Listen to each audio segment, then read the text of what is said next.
جمع قرآن یعنی تدوین قرآن کا اہم ترین کام۔ بخاری میں بروایت زید بن ثابت بیان کیا گیا ہے کہ جنگ مسلمہ کذاب کے بعد ایک روز حضرت ابو بکر نے مجھے یعنی زید بن ثابت کو یاد فرمایا۔ جس وقت میں خدمت اقدس میں پہنچا تو وہاں حضرت عمر بھی تشریف فرما تھے۔ حضرت ابو بکر صدیق رضی اللہ تعالیٰ عنہ نے مجھ سے فرمایا کہ عمر رضی اللہ تعالیٰ عنہ مجھ سے کہتے ہیں کہ جنگ یمامہ میں بہت سے وفات صحابہ شہید ہو گئے ہیں۔ مجھے خوف ہے کہ اگر اسی طرح مسلمان شہید ہوتے رہے تو حافظوں کے ساتھ ساتھ قرآن شریف بھی نہ اٹھ جائے، لہذا میں مناسب سمجھتا ہوں کہ قرآن شریف کو جمع کر لیا جائے۔ میں نے ان سے یعنی حضرت عمر رضی اللہ تعالی عنہ سے کہا تھا کہ بھلا میں اس کام کو کس طرح کر سکتا ہوں جسے جناب رسول اللہ صلی اللہ علیہ وآلہ وسلم نے اپنی ظاہری حیات طیبہ میں نہیں کیا۔ تو اس پر انہوں نے یہ جواب دیا کہ واللہ یہ نیک کام ہے، اس میں کوئی حرج نہیں ہے۔ اس وقت سے اب تک ان کا یہ اصرار جاری ہے، یہاں تک کہ اس معاملہ میں مجھے شرح صدر ہوا یعنی کہ القاء ہوا، اور میں سمجھ گیا کہ اس کی بڑی اہمیت ہے۔ حضرت زید بن ثابت رضی اللہ تعالیٰ عنہ کہتے ہیں کہ یہ تمام باتیں حضرت عمر خاموشی سے سنتے رہے تھے۔ پھر حضرت صدیق اکبر نے مجھ سے مخاطب ہو کر فرمایا، زید، تم جوان ہو اور دانش مند ہو اور کسی بات میں اب تک شامل نہیں ہو، تم کاتب وحی بھی رہ چکے ہو، لہذا تم تلاش و جستجو میں لگ جاؤ اور قرآن شریف کو ایک جگہ جمع کر دو۔ حضرت زید کہتے ہیں کہ یہ بہت ہی عظیم کام تھا، مجھ پر بہت شاق تھا۔ اگر خلیفۃ الرسول مجھے پہاڑ اٹھانے کا حکم دیتے تو میں اس کو بھی اس کام کے مقابلے میں ہلکا سمجھتا، لہذا میں نے عرض کیا کہ آپ دونوں حضرات وہ کام کس طرح کریں گے جو رسالت مآب صلی اللہ علیہ وسلم نے نہیں کیا۔ حضرت ابو بکر نے میرا یہ جواب سن کر یہی فرمایا کہ اس میں کوئی حرج نہیں ہے، مگر مجھے پھر بھی تامل رہا کیونکہ میں اس عظیم کام کے لائق خود کو نہیں سمجھ رہا تھا، اور میں نے اس پر اصرار کیا یہاں تک کہ اللہ تعالیٰ نے میرا بھی سینہ کھول دیا۔ تلاش کا کام جاری کیا اور کاغذ کے پرزوں، اونٹ اور بکریوں کے شانوں کی ہڈیوں اور درختوں کے پتوں کو جن پر آیات قرآنی تحریر تھیں یکجا کر دیا، اور پھر لوگوں کے حفظ کی مدد سے قرآن شریف کو جمع کیا۔ سورۃ توبہ کی 2 آیتیں ہیں، لَقَدْ جَاءَكُمْ رَسُولٌ مِّنْ أَنفُسِكُمْ، مجھے حذیمہ بن ثابت کے سوا کہیں اور سے نہیں مل سکی۔ اس طرح میں نے قرآن پاک جمع کر کے حضرت بکر صدیق رضی اللہ تعالیٰ عنہ کی خدمت میں پیش کر دیا، جو صدیق اکبر رضی اللہ تعالیٰ عنہ کی وفات تک ان کے پاس رہا، اور ان کے بعد حضرت عمر کے پاس رہا، اور ان کی وفات پر حضرت حفصہ رضی اللہ تعالیٰ عنہ بن حضرت عمر رضی اللہ تعالیٰ عنہ کے پاس رہا۔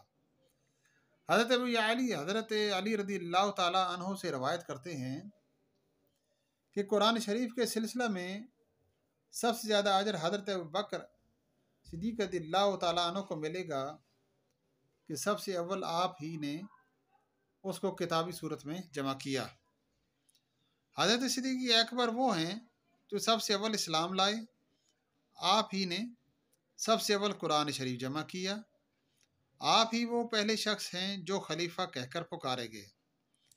امام احمد بن ابی بکر ابن ابی ملیکہ سے یہ روایت کرتے ہیں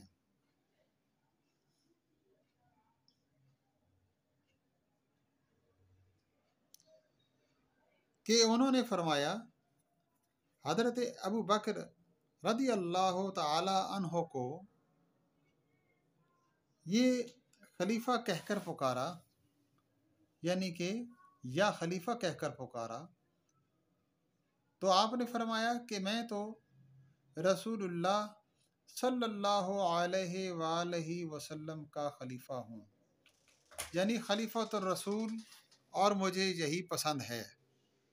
آپ ہی وہ پہلے شخص ہیں کہ جو اپنے والد ماجد کی حیات میں خلیفہ ہوئے۔ آپ ہی وہ اول خلیفہ ہیں کہ ان کی رعیت نے ان کے لیے وظیفہ مقرر کیا۔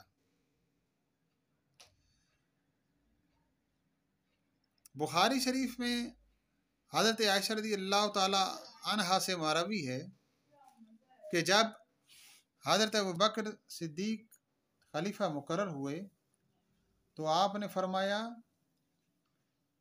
کہ میری قوم جانتی ہے کہ اب میں امور خلافت میں مشغول رہتا ہوں، اور اس کے باعث میں صنعت و حرفت میں مشغول نہیں ہو سکتا اور اپنے اہل و عیال کے لیے نان نفقہ فراہم نہیں کر سکتا۔ بس اب ابو بکر صدیق رضی اللہ تعالی عنہ کے اہل و عیال اس بیت المال ہی سے کھائیں گے۔ اب سعد عطا بن صائب سے روایت کی جاتی ہے کہ حضرت ابو بکر صدیق رضی اللہ تعالی عنہ بیت خلافت کے دوسرے روز کچھ چادریں لے کر بازار جا رہے تھے کہ ان کو فروخت کر کے روزی روٹی کا بندوبست کر سکیں۔ حضرت عمر رضی اللہ تعالی عنہ نے دریافت کیا کہ آپ کہاں تشریف لے جا رہے ہیں؟ فرمایا کہ بازار جا رہا ہوں، یہ چادریں بیچوں گا۔ یہ سن کر آپ نے فرمایا کہ اب آپ یہ کام چھوڑ دیں، اب آپ لوگوں کے خلیفہ ہو گئے ہیں۔ یہ سن کر آپ نے فرمایا کہ اگر میں یہ کام چھوڑ دوں تو میرے اہل و عیال کہاں سے کھائیں گے؟ حضرت عمر رضی اللہ تعالی عنہ نے فرمایا کہ آپ واپس چلیے، اب آپ کے واسطے یہ کام ابو عبیدہ کریں گے۔ پھر یہ دونوں حضرات حضرت ابو عبیدہ رضی اللہ تعالی عنہ کے پاس تشریف لائے اور ان سے حضرت عمر رضی اللہ تعالی عنہ نے فرمایا کہ آپ حضرت ابو بکر رضی اللہ تعالی عنہ اور ان کے اہل و عیال کے واسطے ایک اوسط درجہ کے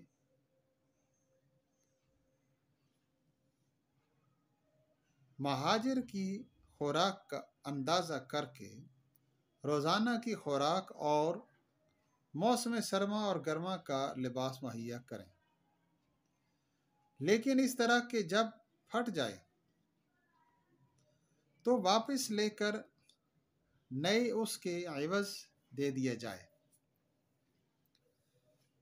ان حضرات نے ان کے لیے آدھی بکری کا گوشت، تن ڈھانکنے کے لائق کپڑا اور پیٹ بھر روٹی مقرر کر دی۔ ابن سعد رضی اللہ تعالی عنہ میمون رضی اللہ تعالی عنہ سے روایت کرتے ہیں کہ جب حضرت ابو بکر صدیق رضی اللہ تعالی عنہ خلیفہ مقرر ہوئے تو آپ کا سالانہ وظیفہ 2000 درہم مقرر ہوا۔ اس پر آپ نے فرمایا میرے گھر کے لوگ زیادہ ہیں،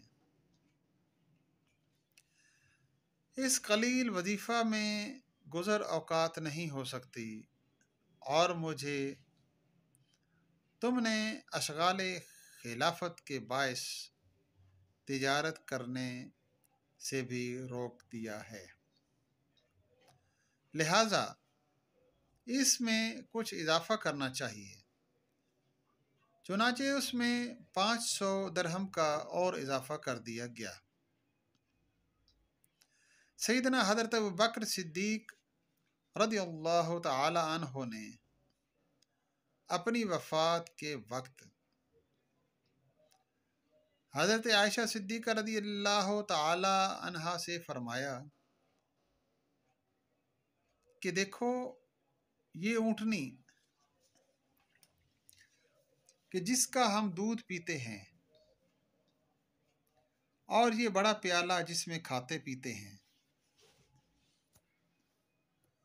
اور یہ چادر جو میں اوڑے ہوئے ہوں، یہ سب بیت المال سے لیا گیا ہے۔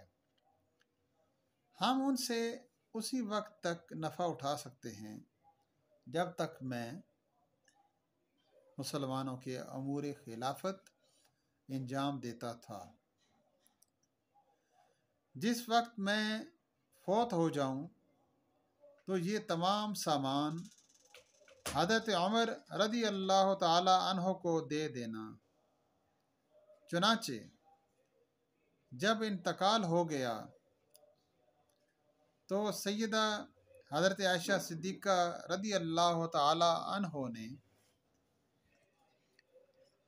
یہ تمام چیزیں واپس کر دیں۔ حضرت سیدنا صدیق اکبر رضی اللہ تعالی عنہ ہی وہ اول فرد ہیں جنہوں نے بیت المال قائم کیا۔ ابن سعد سہل بن خشیمہ سے روایت کرتے ہیں کہ حضرت ابوبکر صدیق رضی اللہ تعالی عنہ کے زمانے میں بیت المال ایک سخ میں تھے، اس پر کوئی نگہبان مقرر نہیں تھا۔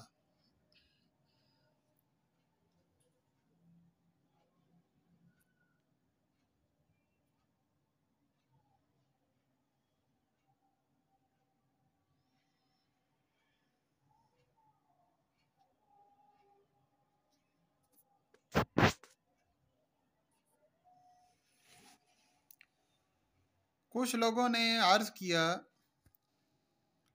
کہ آپ بیت المال پر نگہبان کیوں مقرر نہیں فرماتے؟ آپ نے فرمایا جب اس پر قفل لگا رہتا ہے تو چوکی دار یا نگہبان کی کیا ضرورت ہے؟ حالانکہ صورتحال یہ تھی کہ جو کچھ مال غنیمت آتا تھا سب کا سب مسلمانوں میں تقسیم ہو جاتا اور بیت المال اسی طرح خالی رہتا تھا۔ آپ کی وفات پر بھی بیت المال بالکل خالی تھا۔ آپ بہت نرم دل تھے اور رحم دل انسان تھے۔ ابن عساکر نے انسیہ سے روایت کی ہے، وہ کہتی ہیں کہ حضرت ابوبکر صدیق رضی اللہ تعالی عنہ 3 سال تک خلیفہ ہونے سے پہلے اور 1 سال خلیفہ ہونے کے بعد ہماری بستی میں رہے۔ جب محلہ اور بستی کی لڑکیاں اپنی بکریاں آپ کے پاس لاتیں تو آپ ان سب کا دودھ دوہا کرتے تھے۔ میمون بن مہران کی روایت سے امام احمد نے زبد میں بیان کیا ہے کہ ایک شخص حضرت ابوبکر صدیق رضی اللہ تعالی عنہ کے پاس آیا اور اس نے السلام علیک یا خلیفۃ الرسول اللہ کہا۔ آپ نے فرمایا تمام مسلمانوں پر سلامتی ہو، یعنی تم کو السلام علیکم کہنا چاہیے تھا۔ ابن عساکر نے ابو صالح غفاری سے روایت کی ہے کہ حضرت عمر ایک نابینا عجوزہ کا جو مدینہ کے قریب قرب و جوار میں رہتی تھی رات کو پانی بھر دیا کرتے تھے اور دوسرے تمام کام بھی کر دیا کرتے تھے اور اس کی پوری خبر گیری کرتے تھے۔ ایک روز جب میں آپ کے یہاں تشریف لے گیا تو اس کے روزمرہ کام تمام نپٹے ہوئے پائے، اور پھر تو اس روز یہ معمول ہو گیا کہ آپ کے پہنچنے سے پہلے اس کے تمام کام کوئی شخص کر جایا کرتا تھا۔ اس بات سے آپ کو بہت حیرت ہوئی۔ آپ اس کی ٹوہ میں لگ گئے۔ ایک دن دیکھ لیا کہ حضرت ابوبکر ہیں، اور یہ وہ زمانہ تھا کہ جب آپ امیر المومنین اور خلیفۃ الرسول اللہ تھے۔ آپ کو دیکھ کر حضرت عمر فاروق نے کہا، اپنی جان کی قسم، یہ آپ کے سوا اور کون ہو سکتا ہے؟ ابو نعیم وغیرہ نے عبد الرحمن اصفہانی سے روایت کی ہے کہ ایک روز حضرت ابوبکر ممبر پر تشریف رکھتے تھے۔ اتنے میں حضرت امام حسن اٹھے اور کہنے لگے، میرے بابا جان کے ممبر سے اتر جائیے۔ حضرت ابوبکر نے فرمایا، تم سچ کہتے ہو، اور یہ تمہارے بابا جان ہی کا ممبر ہے۔ یہ کہہ کر انہوں نے ان کو گود میں اٹھا لیا اور اشکبار ہو گئے۔ حضرت علی بھی وہاں موجود تھے۔ انہوں نے کہا، اللہ کی قسم میں نے ان سے کچھ نہیں کہا۔ آپ نے فرمایا، نہیں، آپ سچ کہتے ہیں، میں آپ کو الزام نہیں دیتا۔ سیف و حاکم نے ابن عمر سے بیان کیا ہے کہ حضرت ابوبکر کی موت کا اصل سبب رسول اللہ صلی اللہ علیہ وسلم کی وفات تھی۔ اس صدمہ سے آپ کا جسم گھلنے لگا اور یہی آپ کی وفات کا باعث ہوا۔ ابن سعد و حاکم نے ابن شہاب سے روایت کی ہے، آپ کے پاس کسی نے تحفہ خزیرہ بھیجا تھا۔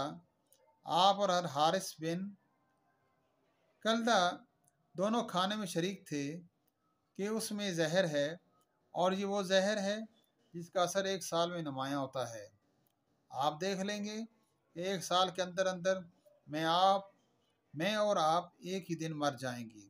یہ سن کر آپ نے کھانے سے ہاتھ کھینچ لیا، لیکن زہر اپنا کام کر چکا تھا، اور یہ دونوں اسی دن سے بیمار رہنے لگے۔